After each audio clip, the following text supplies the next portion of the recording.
It is the day after the night before, and I'm going to come at you with some different points from the Champions League game that I wanted to talk about as well. I did a full-time reaction video last night on the full-time reaction YouTube video channel. I'll link that in the description below. It's a little bit different to what I'll say today, because obviously it's instant reaction. You know, it's not going to be too indifferent, but I will get my thoughts across about certain things. I want to talk about Karius. I want to talk about discipline. Chances created, and I want to talk about Jurgen Klopp as well. Not in a negative light necessarily, before anyone goes in on like, oh, Klopp out and all that sort of stuff. Definitely not. Definitely not. That is a ridiculous thing, and I'm not Klopp out whatsoever. I just want to talk about some concerns I had about Klopp last night from watching the game. So, Karius in goal is just a ridiculous thing, in my opinion, because I agree that we should give players like this a chance. But he was here last season, and obviously made some pretty notable errors, and he didn't really make it back into the team once we were knocked out of cup competitions in January. From that point on, he pretty much didn't make an appearance. It was Mignolet all the way. Now, obviously, we are in the Champions League, we've got the Premier League and the FA Cup, knocked out of the Carabao Cup by Leicester. But, in my opinion, yes, we've got these different competitions, and I don't think we should be rotating goalkeepers as much as we are. I really don't. Now, Karius comes out and says that in a press conference that he wants to be our Premier League goalkeeper as well as the Champions League goalkeeper. So he's obviously been told that he's going to be the Champions League goalkeeper unless something happens like he gets injured, which is a mistake in my opinion. You can't keep having a goalkeeper like this making so many mistakes. And the fact that it's a year on since he came to us and he's still making the exact same mistakes that he was making a year ago, that meant that he couldn't get in the team. Now, there is another goalkeeper we can use. I would personally use Danny Ward, because if you are going to rotate, personally, my first thought would be stick with Mignolet. Now, I understand that goalkeeping can be much more mentally taxing than it sometimes can be physically taxing, because you can have games like we had last night where we're dominating possession, we've got a lot of the ball. A goalkeeper's got to stay switched on and make sure that they're alert to every situation, which Karius doesn't do. Karius does not stay alert to every single situation. They had that set up for the free kick for a good minute or so before it was actually taken, and he still wasn't alert enough to the fact that where they were going to kick the ball. Now, you obviously knew that unless through some miracle or something, that free kick was always going to be directed into the right-hand corner, somewhere around the right-hand corner, unless, by some miraculous free kick or something like that, they managed to direct it over into the left-hand side or something like that and pull off a really great free kick. But other than that, that's where the flight of the ball is going to go. And it just looked like, Karius for me just looks like he doesn't know what's coming at him, or he doesn't know what to expect. Now, even then, it wasn't the most powerful of free kicks, and he could have got something to it. He could have reacted quicker, but he just doesn't look like he's mentally in it all the time. He just looks like he's just slow to react. He is slow to react. He flaps at the ball. It wasn't even top corner. And I thought it was in real time. Like when I'm watching it, I'm like, bloody hell, that's a good free kick. And it wasn't. It wasn't like top corner as tight to the corner as, say, like Coutinho got against Leicester at the weekend. It was not that tight. It wasn't that good of a free kick. Obviously, it's good enough to go in the back of the net, but they got fortunate that we've got a goalkeeper in there that just didn't seem to know what to do. He flapped at the ball, he reacted late, and that's all I can think of. Yeah, maybe, they got the ball over the defence. I mean, to be fair, we shouldn't have conceded a free kick in the first place. That is just my opinion. We shouldn't have conceded it. Was it a free kick? Who cares? It got given, and we shouldn't have been in a position where we give one away anyway. And that's where we come on to discipline. But I'm going to finish off the goalkeeping one by saying, in my opinion, I would go with Mignolet moving forward. I really would. I would go with Mignolet moving forward. If we're going to use a rotating goalkeeper, I would give it to Danny Ward. Because I think, I compare it to the Leicester game that we had in the Carabao Cup where we got knocked out, and I sorely believe that if Karius was in goal for that game, we would have lost by more. Danny Ward actually did a really good job in that game, and he looked quite commanding in that game. He was just taken out by one sloppy goal, which the defence could have cleaned up for, and again, the second goal, defence didn't do enough, and it was an absolute firecracker from Slimani. Anyway, I would give it to Danny Ward, if not Mignolet. Karius has got so much work to do to even warrant getting on the bench for me, in my opinion. That might sound harsh, but that's just my opinion. Now we're going to come on to discipline, which that again comes down to giving away silly fouls in silly areas, dangerous areas, which we shouldn't be doing. They're needless fouls. They really are needless fouls that we are giving away in the midfield area. Now people know every team in the world, well, at least Europe, every team in Europe, probably the world though, knows that we're susceptible to any sort of free kick, corner, anything like that. They know that we are susceptible to that. People were tweeting out at the weekend that it's ironic that as a Liverpool fan, I would rather us give away a penalty than give away a corner because we're probably more likely to save it. And that's ridiculous, but it's so true. It really is so true. It rings so true. It's hilarious. It's funny. It is funny because if you don't laugh, you just cry. And that's pretty much all it is. We've got to stop. We've got to be much more disciplined in that midfield area, giving away stupid little fouls here and there. If you lose your man, you've lost your man. Do the running, do the tracking back, but don't do silly fouls from behind, pulling people's shirts and stuff, because we won't get those fouls a lot. We won't ourselves get those fouls given for us, but we will give them away. That is for damn sure. Now we're going to come on to chances created and chances not being finished. And we're creating so many chances. I've been over that before in so many videos. Pundits, media and everything are saying that we are creating many chances. And we are. We can't hide from that. We are creating so many chances and we've got no one there to finish them. Now, in my opinion, it also comes onto the substitutions last night, and don't get me wrong, the goal that we scored was absolutely fantastic. It was brilliant, and I wanted to see more of that, and there was just less of it, because it seemed that once we did that move and Coutinho slams it in the back of the net, Moscow all of a sudden just went, we're not having that. They're not getting that sort of chance again. Now, to be fair, we did get those chances, and they just weren't happening. They just were not happening. I especially remember a ball coming in from the left-hand side of their box, from us, coming with some pace, and it might have been Moreno whipped it in. Salah is entering the box, and he entered it just a little bit too quick, and the ball was just behind him. Sturridge had a ball whipped over, crossed over the defence. He was in an excellent area, and he skied it over the bar. If he'd just hit it low, that probably would have been a goal, 2-1 victory, and yes, we will have struggled, but we got the victory, but we didn't.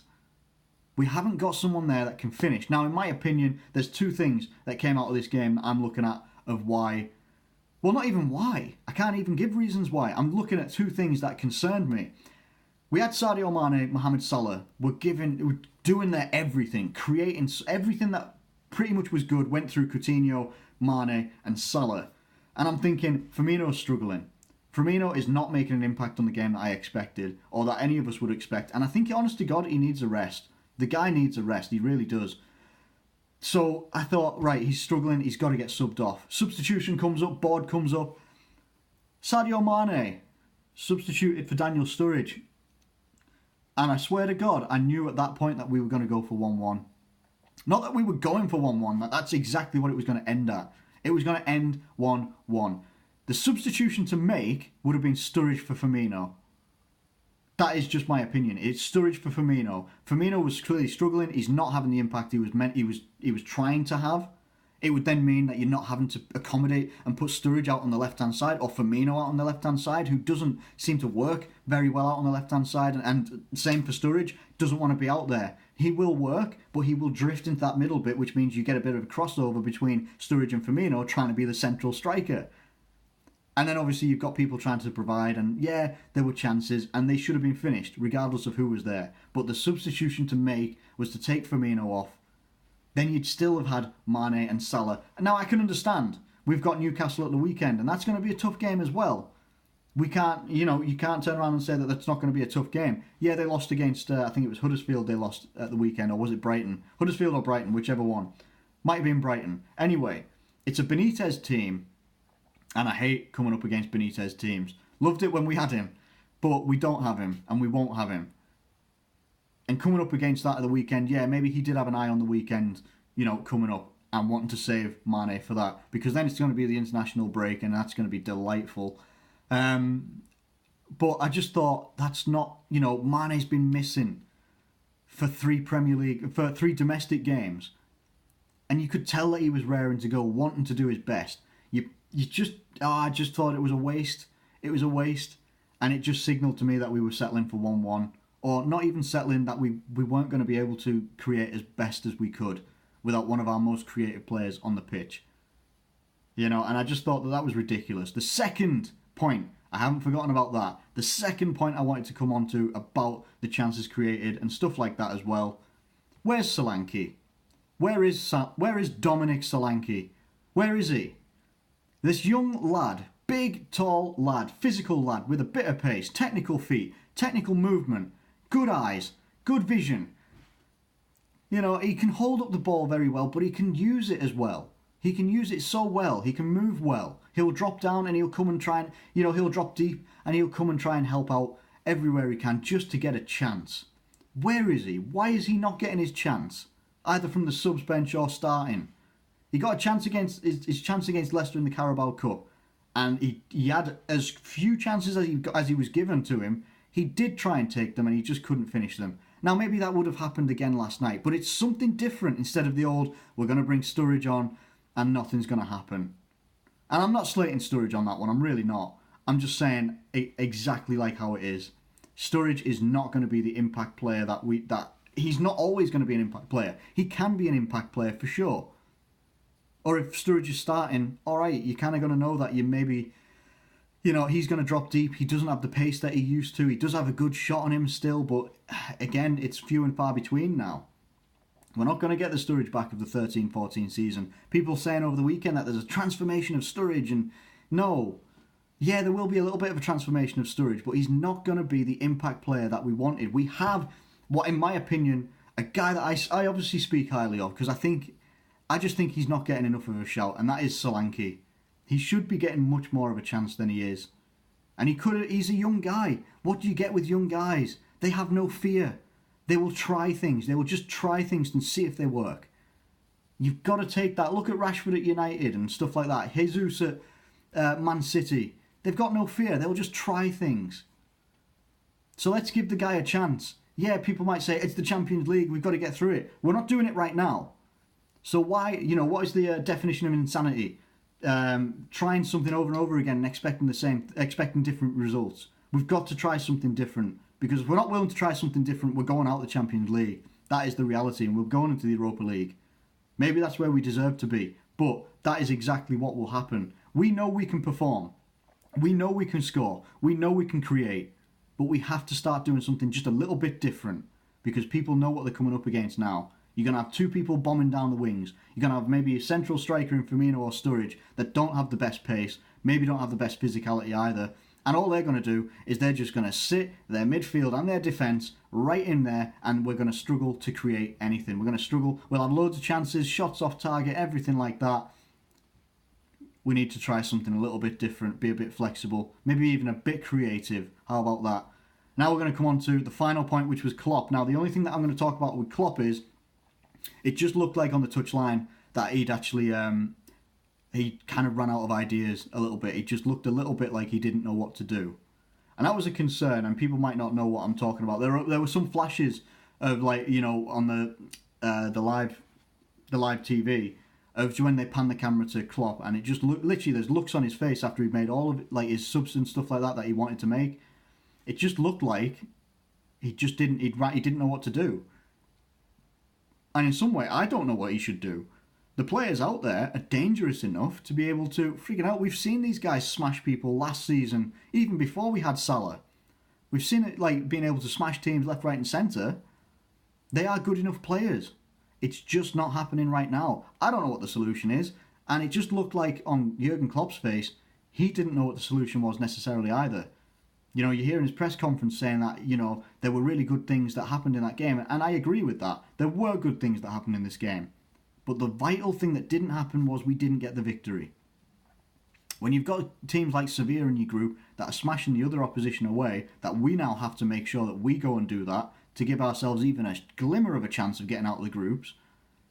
When he looks like he doesn't know what the problem was with why we couldn't finish, why apparently in the last 6 games we've had 112 chances on goal, and we've only scored what? I don't know how many times, 6, 7? I think we've scored like 7 goals out of 112 chances. I think that came from Squawker or something on Twitter last night. And I'm looking at that, I'm thinking, what do you want me to... what can we do?